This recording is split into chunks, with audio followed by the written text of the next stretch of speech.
In this capacity, as your host for the World Webinar on the Mindfulness and Meditation, I, Rakesh, the host, would like to take this opportunity to extend a hearty greeting to each and every one of you. It gives me a great pleasure to extend a warm hello to each and every one of you gathered here today. It is a huge honor for us to have someone of this caliber here whose involvement on the topic of mindfulness and meditation are so much value to you. Before I proceed further, let me take a brief moment for the introduction of my organization. ACMS Welfare Foundation, a registered non-profit organization dedicated to social impact plus various sectors. We focus on education, particularly skill development and entrepreneurship. So our initiative is section, we have created training programs, IT, finance, retail, and entrepreneurship, impacting over 6,000 individuals. We are currently upskilling in maths in Haryana, yes, and collaborating with universities and colleges. We have also partnered with banks to place over 1,500 candidates in job. Nameless, another SMS initiative, empowers women through workshops and stories of successful female entrepreneurs. We conduct programs on digital literacy, marketing, and career development, reaching over 1,000 women across multiple states. This initiative recently reached a milestone of 100 women actively involved. In a just a time, SCMS has established itself as a force for positive changes, equipping individuals with skills for employed and promoting women's leadership in various industries. Let me take this interview session to publicly present and welcome Nancy Marte, the keynote speaker of the today's webinar. You learn about the speaker. Yeah, Nancy Marta is a clinical psychologist with 19 with over 5 years of experience as a clinical psychologist. She has worked at clinical settings, including cancer hospitals. Her experience involves designing therapies for patients suffering from anxiety, depression, stress, insomnia, and other psychological disorders. Her main skills and responsibility are taking a brief patient and intervention and interpretation based on patient therapeutic, formulating intervention and treatments, hands-on experience in providing stress including training, CBT, REBT, MBSR, progressive motor relaxation, EMDR, and pain management, providing counseling. There are many gems and diamonds in the world, and one of them is here today to help us build this event. With this note, I, Rakesh, on behalf of the SMS Welfare Foundation, would like to give my heartiest welcome to Nancy Ma'am with a huge round of applause for joining us today. Your presence has added to significantly to this event, and we are genuinely honored to have you here, ma'am. Okay. Thank you so much, Rakesh ji, for that wonderful introduction. And so today's topic, just a brief about that. There are so many, times when we actually think about doing some kind of relaxation activity, and the simplest is meditation or maybe mindfulness. But we fail at it. Okay, we are not able to, do meditation even for 5 minutes, 10 minutes. There are so many patients who tell that we are not able to focus. So today's topic is actually simple but very difficult to practice, and we'll look at it, what is the science behind it, what goes behind it, so that we can understand how we can master the technique, because it's very important in today's life. So starting about that, stress, I can switch languages, right? Or is it in English only or Hindi? What is it? Can I speak in English, Hindi, both languages? Yes, Yes, yes. ma'am. Sure, ma'am. Yeah, yeah, I yeah. can switch, Yes. na? Yes, ma'am. Yeah. Okay okay okay. So जब भी हम stress बोलते हैं, आजकल कोई भी इतने आसानी से स्ट्रेस हो रहा है मुझे ऐसे करके, दे यूजुअली एड्रेस। तो ये it's not something that is uncommon, it's a very common, and it's very natural that any human being faces this stress in their day to day life. It could be anything, it could be your work related, आपका job है वो stressful हो सकता है, आप किसी relationship में हो वो स्ट्रेसफुल हो सकता है, और इससे कोई बच भी नहीं सकता। ठीक है, ये भगवान ने सबको दिया है ना। एक ह्यूमन बीइंग जो एग्जिस्टेंस में आया है उन सबको स्ट्रेस दिया है, लेकिन उसको आगे जाने की क्षमता या फिर उसको फेस करने का जो एक एटीट्यूड होता है, that is what makes us different. Okay, so how you deal with with the stressors, with everyday stressors, how your body reacts to those stressors is what is it decides that what you are as a person, or what kind of mental health it's affecting in today's world. And not everyone is able to handle stress, okay, and that's the reason why we are there. Psychologists are there, counselors are there, psychiatrists are there. If medications are required, then psychiatrists are there, so that this can be dealt with, and we train people to deal with this kind of stressors. Now, किसी ने देखा है क्या stress कैसा रहता है? मतलब खुजली आ गई, ये हो गया वो गया, किसी ने देखा है कभी स्ट्रेस को कैसा दिखता है? वो नहीं ना, no one has seen, right? No one has seen कि वो कैसे दिखता है, बट हम उसको फील कर सकते हैं, right? Stress can only be felt, and how its effects can be felt on our body. कभी अगर मैं बहुत ज्यादा स्ट्रेसफुल हूँ, आई स्किप माई मील्स, ठीक है? वो मेरा नेचुरल तरीका है स्ट्रेस से डील करने का, कि मैं अपने मील्स, मुझे ध्यान ही नहीं रहता मुझे अभी खाना खाना चाहिए, या मुझे कुछ मेरा जो 4-5 काम थे उसमें से मुझे एक एक काम मुझे कैसे करना चाहिए, मैं हैंग हो जाती. आपका कुछ अलग तरीका होगा, we don't know about that, okay? तो हर किसी का अलग है, बट वो हेल्दी होना चाहिए. स्ट्रेस को डील करने के लिए हेल्दी वेज होना चाहिए. तो इसीलिए it's very important to find out how to deal with stress in a healthy way, okay? अब आप पूछेंगे अनहेल्दी क्या है? समवन माइट स्मोक, ठीक है, कोई स्मोक कर सकता है. अब ये हेल्दी है क्या? नहीं, ऑब्वियसली नॉट. कोई अल्कोहल पी सकता है, अगेन नॉट हेल्दी. कोई ओवर ईटिंग करेगा, या फिर कोई एकदम ईटिंग कम कर देगा, तो again not healthy. So we need to find out ways on how to deal with stress on a healthy basis. Now one of the ways is relaxation, okay? अब इसके बहुत सारे तरीके हैं जिससे कि वो हमें अफेक्ट करता है. जैसे कि मैं पहले भी आपसे, you can see my screen ना? इट्स विजिबल ना? Yes, ma'am. स्क्रीन विजिबल है, हाँ.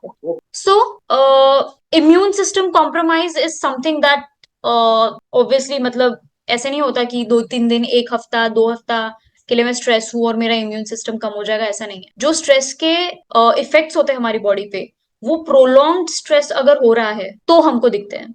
यहाँ पे आप पढ़ सकते हैं, कॉर्टिसोल का मैंने नाम लिखा है ना? Cortisol is essential for short term stress response, ठीक है? जब भी हमारी बॉडी किसी स्ट्रेसफुल सिचुएशन से डील करती है, तो हमारी बॉडी में हॉर्मोन्स रिलीज होते हैं. उसमें से एक हार्मोन है कॉर्टिसोल, ठीक है? कॉर्टिसोल को हम स्ट्रेस हार्मोन भी कहते हैं. Not everyone knows, but cortisol is also known as stress hormone, जो कि एक्चुअली बुरा नहीं है.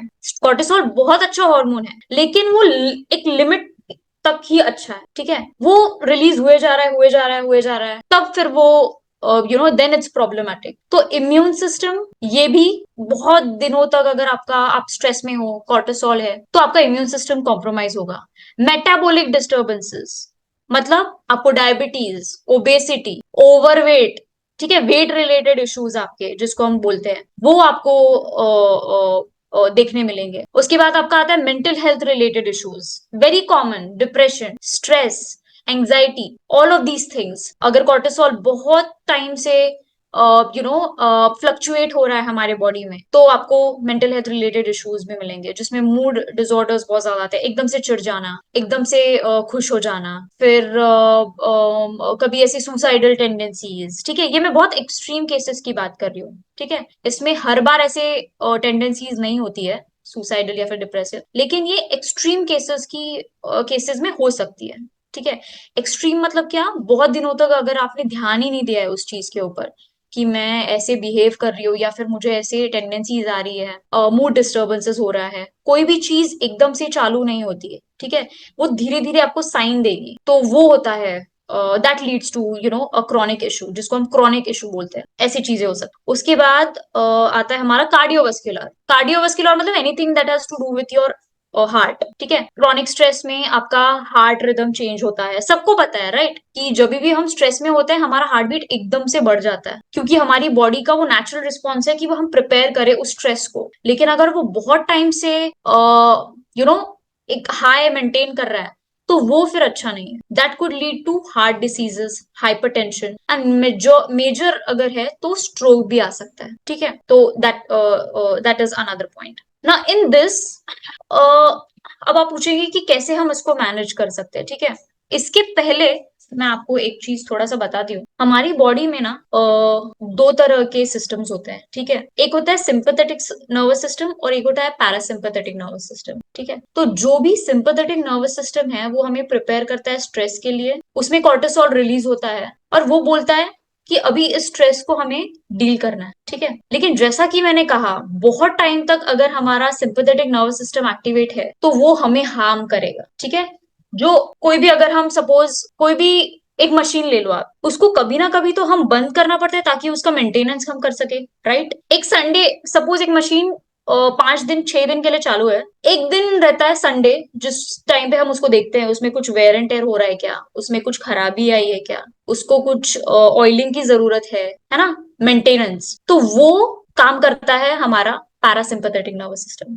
अगर सिंपैथेटिक नर्वस सिस्टम बहुत ज्यादा एक्टिवेट है तो हमको जरूरत है पैरासिम्पैथेटिक नर्वस सिस्टम एक्टिवेट करने की। और वो कौन सी चीजें उसको एक्टिवेट करती है, तो वो है जो सबसे पहले हमें दिख रहा है स्क्रीन पे, प्रोग्रेसिव मसल रिलैक्सेशन, ठीक है। जो भी स्ट्रेस, जो भी डैमेज हमारे बॉडी को हुआ है उसको नीचे लाने के लिए, उसको कम करने के लिए प्रोग्रेसिव मसल रिलैक्सेशन टेक्निक है। दूसरा है गाइडेड इमेजरी, तीसरा है सीबीटी और चौथा है हमारा माइंडफुलनेस, ठीक है। और भी बहुत सारी रिलैक्सेशन टेक्निक्स है, जो कि आपका मेडिटेशन हो गया, फिर एक साउंड थेरेपी भी मैंने सुना है वो भी होता है। बट ये जो चार है वो साइंस प्रूवन है, ठीक है। मतलब इस ये जो है वो साइंटिफिकली प्रूवन है कि these reduce the activity of sympathetic nervous system, ठीक है। सिंपैथेटिक नर्वस सिस्टम आपका बीपी हाई करेगा, ठीक है। जब स्ट्रेस आता है तब बीपी हाई करेगा, आपको नींद नहीं आएगी, हार्ट बीट ज्यादा बढ़ेगी, शुगर बढ़ेगा। ये सब चीजें इसीलिए बढ़ रही है क्योंकि हमारी बॉडी को उसकी जरूरत है, ठीक है। स्ट्रेस आने के बाद मुझे सोचना है, मुझे ज्यादा सोचना है तो ब्लड में शुगर की जरूरत है, तो शुगर रिलीज हो रहा है। मेरे हार्ट को काम करना है ज्यादा क्योंकि वो ब्लड ज्यादा पंप करे, तो मेरा हार्ट बीपी बढ़ रहा है। लेकिन ये कहीं तो भी रुकना चाहिए, ठीक है। जब स्ट्रेसफुल चीजें नहीं है तब वो रुकना चाहिए, तो उसको हम कैसे रोकेंगे? With the help of all of these relaxation techniques, okay. सबसे पहला आता है हमारा प्रोग्रेसिव, ये जो तीन टेक्निक्स मैंने लिखी है, progressive muscle relaxation, guided imagery और कॉग्निटिव बिहेवियरल थेरेपी, ये तीनों एक साइकोलॉजिस्ट या फिर एक साइकेट्रिस्ट या फिर एक सर्टिफाइड काउंसलर यही दे सकता है। ये लोग सर्टिफाइड है ये सारी थेरेपीज देने के लिए, ठीक है। माइंडफुलनेस मेडिटेशन, ये इसके लिए कोई सर्टिफिकेशन की जरूरत नहीं है। ये अगर हम पेशेंट्स को बता दे कि कैसे करना है तो वो घर पे भी कर सकते हैं, इट्स वेरी सिंपल, ठीक है। And mindfulness also, it's very simple technique, but it requires certain amount of focus. It needs you to be present in that particular moment, इसीलिए उसको माइंडफुलनेस बोला गया है। अब इसको क्यों करना चाहिए, ठीक है। साइंस ये कहता है कि माइंडफुलनेस करने से हमारे ब्रेन में कुछ चेंजेस पाए गए, ओके। किस तरह के चेंजेस? तो number one will be emotional regulation. Emotional regulation means, जैसे कि मैंने स्टार्टिंग में ही बोला, हर कोई स्ट्रेस को एक अलग तरीके से रिएक्ट करता है, ठीक है। कल एग्जाम है, ये पता करने, मुझे जब पता चला, when I came to know that tomorrow is my examination, I started panicking, ठीक है। मुझे एंजाइटी होने लगी, यार मैंने प्रिपेयर नहीं किया है कुछ, मैं कैसे इसको करूंगी, है ना। एंड कुछ लोग होते हैं जो कि ठीक है, मेरा नहीं हुआ है लेकिन मेरे पास अभी भी समय है, मैं उसको कर सकता हूँ। और कुछ लोग तो जिनको कुछ पढ़ा ही नहीं है, ठीक है कोई बात नहीं, नहीं हुआ है, जो होगा देख लेंगे।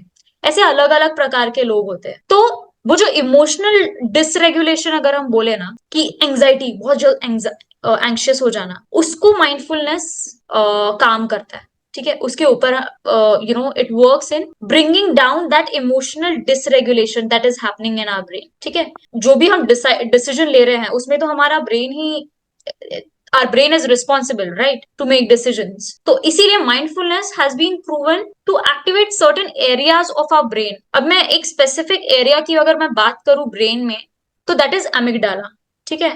amygdala and hippocampus, ये दोनों ऐसे पार्ट्स हैं हमारे ब्रेन के जो कि हमारा जो भी इमोशंस हैं उसमें रोल प्ले करता है। अगर कोई बहुत ज्यादा रो रहा है, एंग्शियस हो रहा है, बहुत ज्यादा हैप्पी है, उसमें ये रोल प्ले करते हैं। तो mindfulness is very important in handling that. फिर आगे आपका सेकेंड है आपका रिड्यूस्ड स्ट्रेस, ठीक है।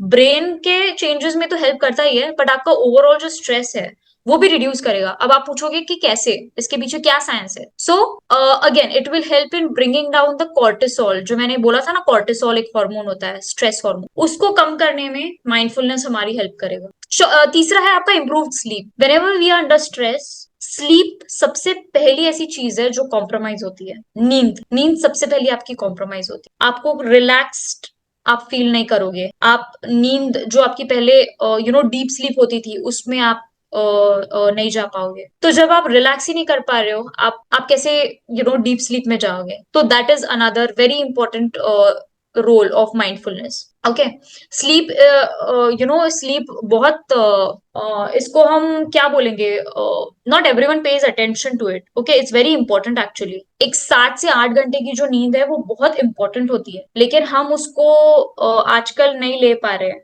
12-1 बजे तक तो हम मोबाइल पे ही रहते हैं, या फिर हम अपने लैपटॉप पे काम करते हैं, या फिर ऑफिस का काम करते हैं। लेकिन लोगों को ये समझ में नहीं आता कि जब हमें प्रॉपर नींद नहीं मिल रही है, हमारे बाकी के जो सारे पैरामीटर्स है वो भी अफेक्ट हो रहे हैं। तो एक 7 से 8 घंटे की जो नींद है वो बहुत इंपॉर्टेंट है। जो भी हमारे बॉडी में वेयर एंड टेयर हो रहा है, रिपेयर का काम हो रहा है, वो सब हम जब नींद में रहते हैं, when we are sleeping, it's happening at that time. So that is again very important. So that is the science behind it. Now, as I said, stress, we cannot get away with it. ठीक है, हम stress को completely avoid नहीं कर सकते। Okay, we can not completely avoid it because we have come into this world. Stress रहेगा ही। Okay, हम एक ह्यूमन बींग है, रोजमर्रा की लाइफ में कुछ ना कुछ होता है, स्ट्रेस तो होगा ही। But how to deal with it is obviously in our hands, and that is how today we will be talking about mindfulness. Because mindfulness is firstly meditation के बारे में, माइंडफुलनेस के बारे में सब लोग बात करते हैं, लेकिन अगेन उसको कैसे करना है ये उनको पता नहीं है। सो इसके पीछे का थोड़ा क्रक्स हम जानने की कोशिश करेंगे। ओके, तो बेसिकली माइंडफुलनेस जो है वो, mindfulness basically means to stay in the present. कोई भी इंसान अगर हम पकड़ के चले, उनको सिर्फ दो ही चीजों का स्ट्रेस होता है। इधर it will be what has happened in the past, और it will be what will happen in the future. ठीक है, फॉर एग्जाम्पल मुझे वैसे बिहेव नहीं करना चाहिए था, या फिर मुझे उस टाइम पे वो एग्जाम दे देनी चाहिए थी, ठीक है, जो पास्ट में हुआ वो, या फिर मुझे उस रिलेशनशिप में नहीं जाना चाहिए था। ठीक है, किसी को फ्यूचर के बारे में, मेरे बच्चे का क्या होगा, मेरे जाने के बाद उसका क्या होगा, मेरी हेल्थ का क्या होगा, ऑल ऑफ दीज इश्यूज। ठीक है, it could be health related, it could be family related, it could be money related, anything, it could be anything. But what he forgets to do is to live in the present moment. Okay, सब past के बारे में सोच रहे हैं, future में क्या होगा सोच रहे हैं, लेकिन प्रेजेंट में हमारे साथ क्या हो रहा है, प्रेजेंट में हमारी फीलिंग्स क्या है, प्रेजेंट में हमारे थॉट्स क्या है, no one is talking about that. And that is the most important aspect that we should focus on firstly, and that is actually the most important aspect of mindfulness. Mindfulness ये कहता है कि जो past में हुआ उसको हम change नहीं कर सकते, जो फ्यूचर में होने वाला है वो तो फ्यूचर अभी आया ही नहीं है, तो उसके बारे में हम अभी से सोच के क्यों एंशियस हो, स्ट्रेस हो। इसीलिए let's focus on the present. Present में मैं क्या कर सकती हूँ, प्रेजेंट में इस वक्त मैं आपके साथ बैठ के मैं ये प्रेजेंटेशन दे रही हूँ। मुझे नहीं पता फ्यूचर में अभी 1-2 घंटे में क्या होने वाला है, बट अभी इस वक्त मुझे माइंडफुल रहना है। ठीक है, मैं खाना खा रही हूँ, लेकिन सोच में रही हूँ कि कल मेरा क्या होने वाला है, कल मुझे ऑफिस जाना है, मुझे सुबह जल्दी उठना है, 7 बजे 6 बजे जो भी है, लेकिन अभी जो मैं खाना खा रही हूँ वो तो मुझे लग ही नहीं रहा है, तो क्या फायदा, देन व्हाट्स द यूज। इसीलिए mindfulness is very important in everyday aspect, B it mindful eating. अगर आप खाना खा रहे हो तो उसको कैसे आपने माइंडफुल रह के खाना है, in that scenarios, in your mindful walking, even exercise, when you are doing yoga, that is the best form of mindfulness. You're paying attention to right now, your breath work is there, your body movements are there, again very important aspect of mindfulness. And when you are talking to someone, जैसे अभी आप मेरी बात सुन रहे हो, मैं जो बोल रही हूँ वो मेरी बात आप सुन रहे हो, आपका सारा ध्यान इस वक्त यहाँ पे है, राइट? किसी किसी का हो सकता है कहीं पे और हो, तो वो लोग माइंडफुल है क्या? नहीं। Are they practice in mindfulness? No. But can they practice mindfulness? Definitely. ऐसा नहीं है कि कोई अगर मैं बहुत ज्यादा एंशियस हूं, मैं माइंडफुलनेस प्रैक्टिस नहीं कर पाऊंगी। स्टार्टिंग में it will be difficult, but eventually it will definitely happen. You need to train your mind accordingly, you need to train your body accordingly. इसमें I did not want to go in that deep actually, because एक mindfulness का session 35 to 40 minutes का होता है, जिसमें हम patient के जितने भी इररेशनल थॉट्स है, जो भी उनके स्ट्रेसर्स है, उसको हम फोकस करते हैं। तो उसमें ऑलमोस्ट 30 to 40 मिनट्स का ये सेशन होता है। तो इसीलिए I did not want to go in that deep, but एक मेन अगर हम पकड़ के चले इसका, what is the main crux of mindfulness? So it has to be being present in today, being mindful in whatever you're doing, in your actions, in your words, whatever I'm saying right now, I'm being mindful of what I'm saying because I've practiced, through all of these days. So it's very important in being self aware, and that's what mindfulness is. ना इसमें एक body scan करके भी आता है। Body scan मतलब क्या? मैं थोड़ा सा उसके बारे में बता देती हूँ। बॉडी स्कैन में हमारे हेड से लेके हमारे टोज तक जो भी हमारे बॉडी पार्ट्स है, स्ट्रेस में क्या होता है, किसी किसी को पेट दुखेगा, ठीक है, किसी किसी का शोल्डर जो है वो दुखेगा, किसी किसी का सर भारी होता है। Everyone has their own reactions, everyone has their own bodily reactions to stressors. किसी किसी का बहुत ज्यादा सोचने से सर भारी होने लगता है। ओके, तो ये सारे जो हमारे सेंसेशंस हैं उनको हम अवेयर कराते हैं कि अभी नोटिस करो कि आपका क्या हो, इस वक्त आपके कहाँ पे आपका भारीपन हो रहा है, सर से लेके पांव तक कौन सा पार्ट मेरा हेवी फील हो रहा है, कौन से पार्ट में मुझे टिंगलिंग सेंसेशन हो रहा है, झंझनाहट महसूस हो रही है, कहीं मुझे दर्द फील हो रहा है, नहीं, कहीं पे मुझे बहुत ज्यादा हल्का महसूस हो रहा है, नहीं, या फिर कहीं पे मुझे ऐसा लग रहा है कि मुझे कोई सेंसेशन ही नहीं हो रहा। So all of these changes, whatever your changes might be, we need to make a person aware of those changes. Mostly अगर मैं अपनी बात करूं, मेरा जो शोल्डर है, अगर मैं बहुत ज्यादा सोचूं या फिर लैपटॉप पे काम कर रही हूँ, मैं लैपटॉप पे काम कर रही हूँ, मेल पढ़ रही हूँ, मुझे थोड़ा स्ट्रेस हो रहा है, तो मैं कंटिन्यू ऐसे ऐसे कर रही हूँ, मेरा ये जो शोल्डर है इट बिकम्स स्टिफ। आपका भी होता होगा, ठीक है, sorry, so it becomes very stiff. तो that person will be aware of his particular sensation कि अच्छा, जब मुझे स्ट्रेस होता है तब मेरे साथ ये हो रहा है कि मेरा ये पार्ट स्टिफ हो रहा है, okay let me relax that particular part. मेरा ब्रेन बहुत ज्यादा अगर हैवी हो रहा है, ठीक है, let me focus on that. तो during mindfulness we make that person aware कि कहाँ पे ये आपका स्ट्रेस आपको अफेक्ट कर रहा है, secondly how you need to focus on that part. Okay, so that is body scan, and ऐसा पूरे हेड से लेके टो तक वी कैन प्रैक्टिस। ठीक है ना, इसमें ब्रेथ वर्क भी होता है। Firstly we need to do breath work, secondly we need to do body scan, thirdly we need to do guided imagery, as in we take that person mentally, he is there, he is in my room practicing mindfulness, but mentally I will take him to a more relaxing place so that he is able to practice mindfulness. मैं एक थोड़ा सा मेरा एक experience बताना चाहूंगी। When I was working in cancer hospital, वहां पे एक ब्लड कैंसर वाला एक पेशेंट था, and he was very young, मेरे ख्याल से कुछ 23-24 की उम्र होगी। उनका बोन मैरो ट्रांसप्लांट हो चुका था। अभी वो सिर्फ किस चीज के लिए आ रहे थे, मेंटेनेंस थेरेपी पे आ रहे थे। लेकिन ये सब ट्रीटमेंट उनका बहुत अच्छे से होने के बाद भी एक चीज उनको सताए जा रही थी कि ये फिर से मुझे होगा तो नहीं। और इसी चीज के कारण जो उनकी बॉडी उनको रिस्पॉन्ड कर रही थी वो थी नींद ना आना। ठीक है, स्ट्रेस हो गया हमारा कि ये जो ब्लड कैंसर है ये मुझे फिर से होगा या नहीं, और उनकी बॉडी किस तरह से इसको रिस्पॉन्ड कर रही थी, बार बार सोच सोच के उनको नींद ही नहीं आ रही थी, कंटिन्यू थॉट्स चल रहे हैं माइंड में। और and then that particular boy, he came to me, he was a young boy, 23-year-old young boy, and उसका पूरा केस स्टडी हमने लिया, पूरा केस हिस्ट्री हमने लिया, एंड जो भी थॉट्स थे वो हमने फाइंड आउट किए। फाइंड आउट करने के बाद पता चला कि उनको फ्यूचर का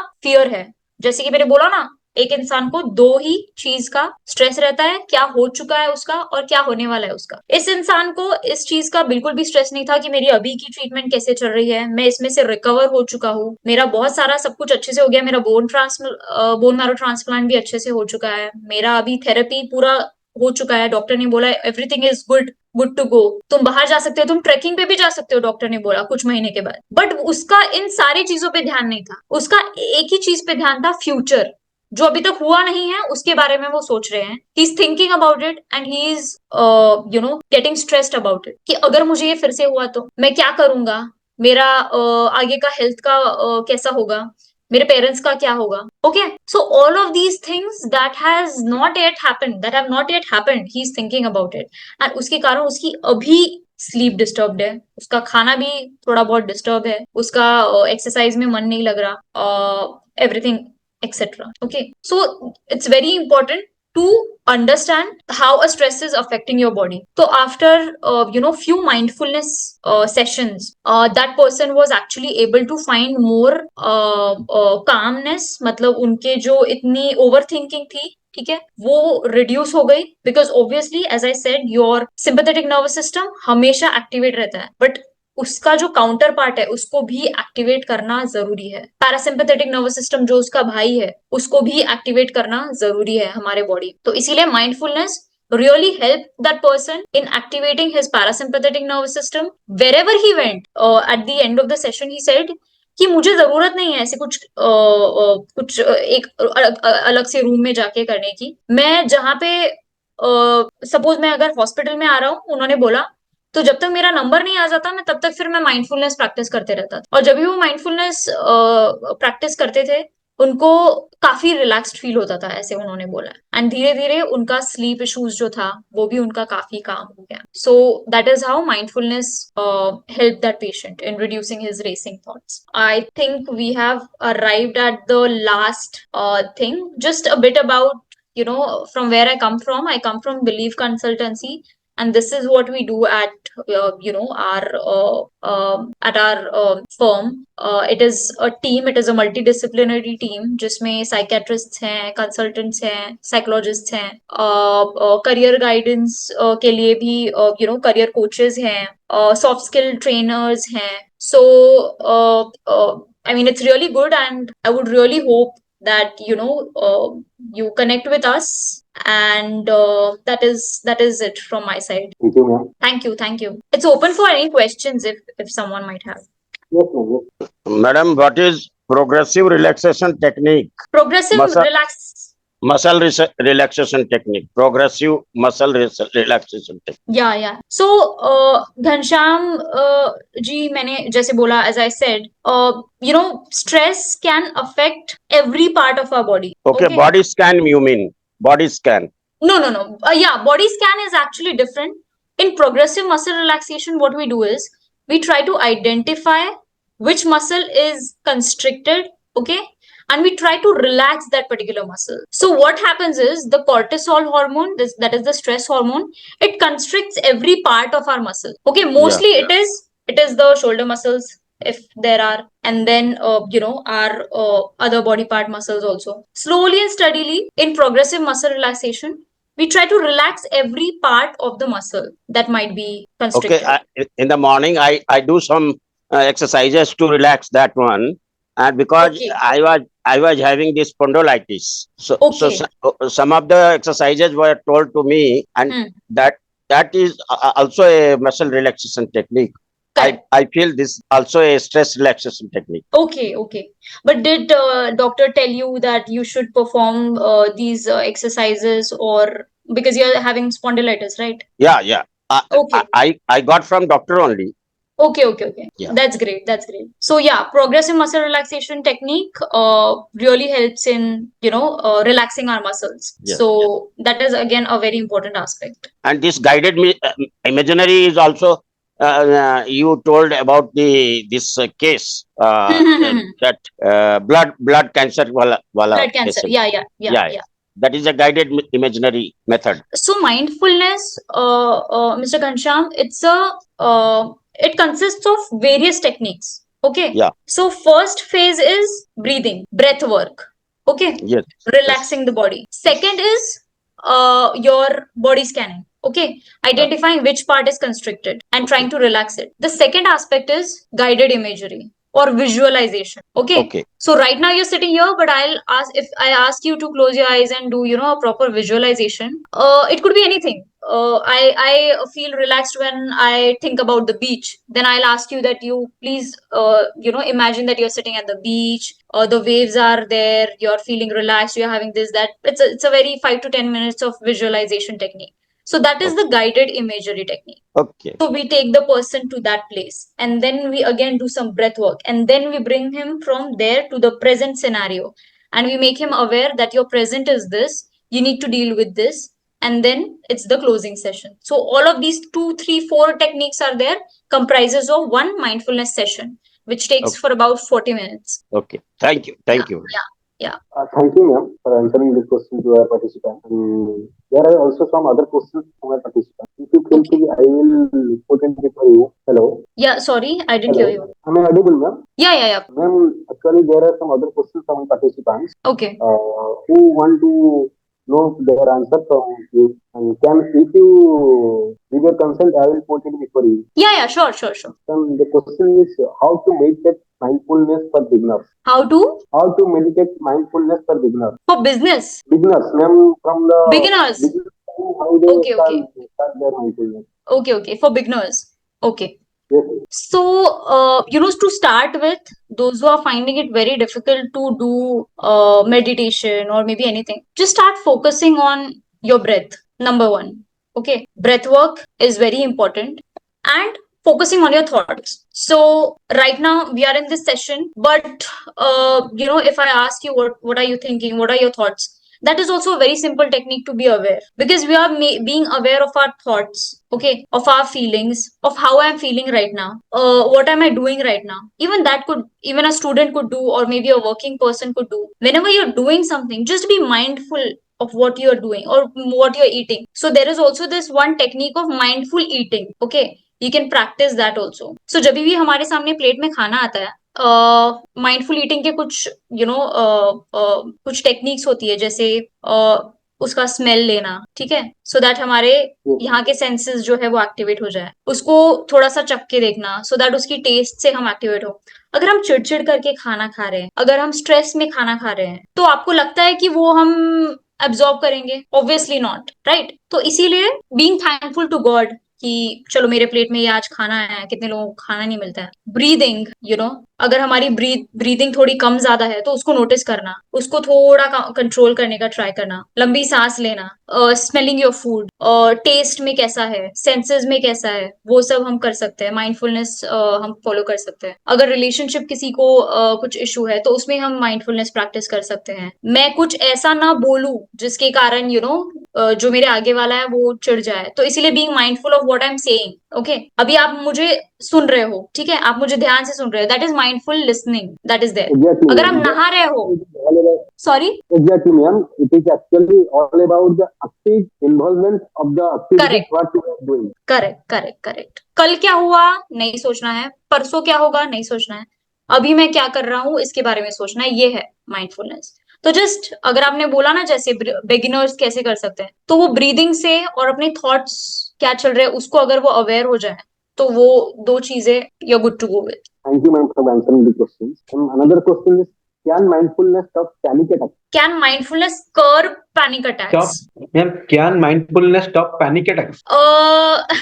पैनिक अटैक्स जो है ना वो एक्चुअली थोड़ा साइकोलॉजिकल साइकेट्रिक वैसा वाला सिचुएशन है, ठीक है। पैनिक अटैक्स को एकदम कम करेंगे ऐसा तो मैं नहीं बोल सकती, ठीक है, बट जो भी पैनिक अटैक्स में उनको थॉट्स आ रहे हैं, अगर उनको एंजाइटी वाले थॉट्स आ रहे हैं, तो उसको कम करने के लिए थोड़ा, या फिर उसको मैनेज करने के लिए, उतने समय के लिए मैनेज करने के लिए definitely we can practice mindfulness. But if someone is already having panic attacks, and if he was not able to practice that mindfulness, तो फिर उसके लिए थोड़ा डिफिकल्ट होगा, is what I feel. But धीरे धीरे, maybe after 6 sessions or maybe after 7 sessions, he might feel कि okay, I'm able to manage my panic attacks. But completely stop mindfulness से नहीं होता है, उसके लिए हमें थेरेपी की भी जरूरत पड़ती है, और अगर बहुत ज्यादा है तो उसके लिए फिर हमें मेडिसिन की भी जरूरत पड़ती है। बट या डेफिनेटली उसको हम मैनेज कर सकते हैं with the help of mindfulness. Thank you, ma'am, for answering the question. Another question is, what are the key to mindfulness? What are the keys to mindfulness? Keys. Yes, ma'am. What are the keys to mindfulness? Yes, ma'am. Okay, so are you asking me like how to do it? Are you asking me that? No, actually it is all about if we talking about exactly what I was talking about is what is practice meditation or mindfulness? Okay. So, obviously, mindfulness and meditation are two different things. Okay, meditation में सिर्फ एक ही aspect होता है. Usually it's breath work. But mindfulness, as I said, it is multiple aspects. Okay, body से लेके your visualization techniques से लेके your breath work, everything is there in mindfulness. So meditation could be a part of mindfulness. Okay, but mindfulness and meditation are two different things. Secondly, the keys of practicing mindfulness, you need to be in a in an area where you feel you can be more mindful, you can pay attention to your breathing, etc. And कभी कभी किसी किसी को लगता है कि हम बहुत ज्यादा अफेक्ट हो रहे हैं बाहर के जो नॉइजेस है उसको लेके. तो ऐसे केस में what we usually do is we can block the noise by using earphones. ठीक है, हेडफोन्स जो है उससे भी हम वो एक्सटर्नल नॉइज हम ब्लॉक कर सकते हैं. And you can practice mindfulness by doing that. But usually I would suggest practice mindfulness somewhere where it's quiet, peaceful, so that you can also do it properly. Otherwise there is no use, then you're just doing it.